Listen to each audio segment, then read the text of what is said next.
Hello everyone. ಇವತ್ತು ನನ್ನ cousin ಸಿಸ್ಟರ್ದು birthday ಇತ್ತು. ನಾನು ಮತ್ತು ನನ್ನ ತಂಗಿ ಅವಳಿಗೆ ಸರ್ಪ್ರೈಸ್ ಕೊಡೋಣ ಅಂತ ಹೇಳಿ ಹೋಗ್ತಾ ಇದ್ದೀವಿ. ಅವಳಿಗೆ ಏನಾದರೂ ಗಿಫ್ಟ್ ತೊಗೊಳ್ಳೋಣ ಅಂತ ಹೇಳಿ ಹೋಗ್ತಾ ದಾರಿನಲ್ಲಿ ಹಾಗೇನೆ ಒಂದು ಡ್ರೆಸ್ ಪರ್ಚೇಸ್ ಮಾಡಿದ್ವಿ. ಒಂದು ಬೇಕ್ರಿನಲ್ಲಿ ಕೇಕು ತೊಗೊಂಡ್ವಿ, ಕೇಕ್ ಕಟ್ ಮಾಡಿಸೋಣ ಅಂತ. ಇವತ್ತು ನಾವು ಹೋಗಿದ್ದು ದ ವಿಲೇಜ್ ರೆಸ್ಟೋರೆಂಟ್ಗೆ. ಇದಿರೋದು ಮಾಗಡಿ ರೋಡ್, ಕಡಬಗೆರೆ ಕ್ರಾಸಲ್ಲಿ. ಫುಡ್ನ ಆರ್ಡ್ರ್ ಮಾಡಿ ಅವಳ ಕೈಲಿ ಕೇಕ್ ಕಟ್ ಮಾಡಿಸಿದ್ವಿ.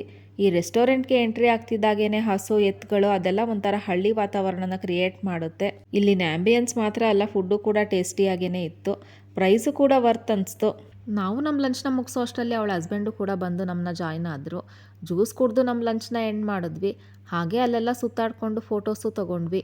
ಅವಳಿಗೆ ಪ್ರಾಣಿಗಳು ಅಂತಂದರೆ ತುಂಬಾ ಇಷ್ಟ. ಅದಕ್ಕೋಸ್ಕರ ಅವ್ರ ಹಸ್ಬೆಂಡು ಅವಳು ಹಸು ಮತ್ತು ನಾಯಿ ಜೊತೆ ತೆಗೆಸ್ಕೊಂಡಿರೋ ಅಂಥ ಫೋಟೋನ ಫ್ರೇಮ್ ಮಾಡಿಸ್ಕೊಂಡು ತಗೊಬಂದಿದ್ರು.